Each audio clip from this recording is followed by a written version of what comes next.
आणि आता सविस्तर बातमी बघणार आहोत। रोहित पवारांनी अजित पवारांसंदर्भात केलेल्या दाव्याची राजकीय वर्तुळात जोरदार चर्चा सुरू झालेली आहे। दरम्यान रोहित पवारांच्या दाव्यानंतर अजित पवार गटाकडून देखील पलटवार करण्यात आला। रोहित पवारांनी नेमका काय आणि कोणता दावा केलाय पाहूयात। इसीलिए उनको आगे जाके शायद ऑफर दी जाएगी, अगर हमारे साथ रहना है तो आपको कमल चिन्ह पे ही लड़ना पड़ेगा। रोहित पवार साहेबांची आकलन आणि त्यांची बुद्धी जेवढी असेल तेवढीच त्यांनी बोलावं।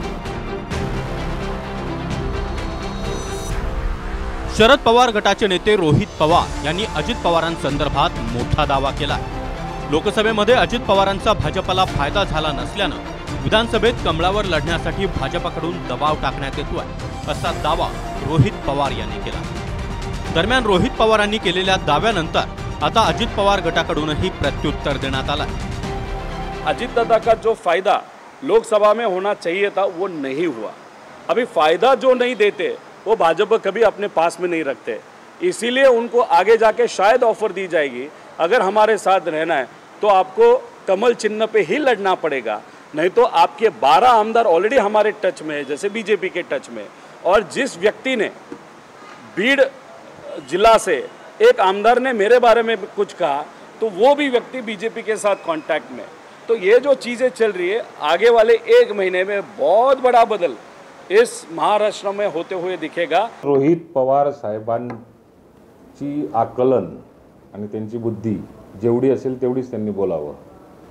कमळावर जर का लढवायचं होतं तर लोकसभेला सगळ्यात जास्त सोपं होतं, त्या ठिकाणी आम्ही ऐकलं नाही। आम्हाला जर का लढवायचं असतं तर आत्ताच आम्ही कमळावरती लढलो असतो। म्हणून त्यांची वैचारिक क्षमता जेवढी असेल तेवढंच त्यांनी त्या ठिकाणी बोललं पाहिजे। इतकंच नाही तर शरद पवारांना सोडून गेलेल्या सर्व आमदारांना देखील भाजपच्या चिन्हावर लढावं लागणार, असं रोहित पवार यांनी म्हटलंय। जे नेते साहेबांना सोडून भाजप बरोबर राष्ट्रवादीतून गेलेले आहेत, विधानसभा जर अजितदादांच्या सर्व आमदारांना आणि नेत्यांना जर लढायची असेल तर त्यांना एकच पर्याय राहणार आहे, म्हणजे भाजपचं चिन्ह। हा संदेश हा कुठेतरी भाजपच्या मोठ्या केंद्रातल्या नेत्यांनी दिलेला दिसतोय, असं आपल्याला म्हणावं लागेल। रोहित पवार हे एका विजयामुळे हुरळून गेलेले आहेत आणि त्यामुळे ते असे काही बरळत आहेत। अशा पद्धतीचा कुठलाही प्रस्ताव ना भारतीय जनता पार्टीकडून आहे ना आमच्याकडून आहे। कमळाच्या चिन्हावर लढायचा प्रश्नच येत नाही। यापूर्वीही रोहित पवारांनी अजित पवार गटासंदर्भात अनेक दावे केले।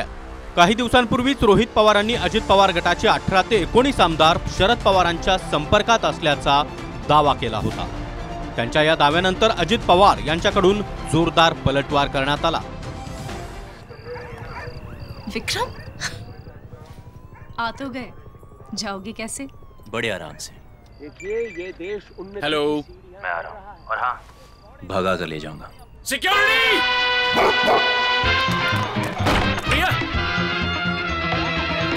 भाग गई, पकड़ो उनको। हेलो, बोला था ना, भगा कर ले जाऊंगा। विक्रम, एक हिंट तो देते। हिंट, बड़े आराम से। मी तरी बघितलेलं आहे असे 30 एक उमेदवार आत्ताच साहेबांनी तिथे ठरवल्यासारखे आहेत। आणि काय काय जे मंत्री आहेत जे आज अजितदादांबरोबर आहेत त्यांच्या मतदारसंघातले सुद्धा उमेदवार आता फायनल झालेले आहेत। सांगितलं 18 ते 19 आमदार हे नक्कीच संपर्कात आहेत, त्यातले किती घ्यायचे ते पवारसाहेब आणि जयंत पाटील साहेब ठरवतील। कोणतरी आमचे विरोधक सांगतात की आम्ही ह्यांनी संपर्क साधला, त्यांनी संपर्क साधला, असं काही झालेलं नाहीये। सगळे आमदार राष्ट्रवादी काँग्रेस पक्षाचे आमच्याबरोबर आहेत, हे अतिशय स्पष्ट चित्र आम्हाला आज पाहायला मिळालेलं आहे। विक्रम, आ तो गए, जाओगे कैसे? बड़े आराम से। देखिए ये देश हेलो, मैं आ रहा हूँ और हाँ, भगा कर ले जाऊंगा। सिक्योरिटी,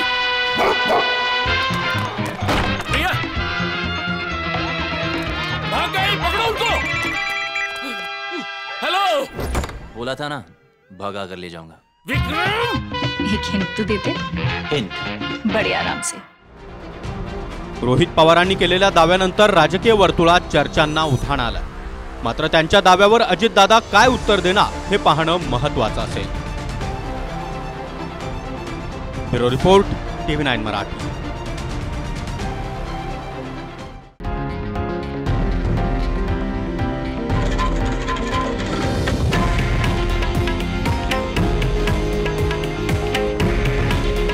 हे आहे देशातील नंबर 1 न्यूज नेटवर्क आणि आपण पाहत आहात TV9 मराठी. काळजी तुमची, हित महाराष्ट्राचं.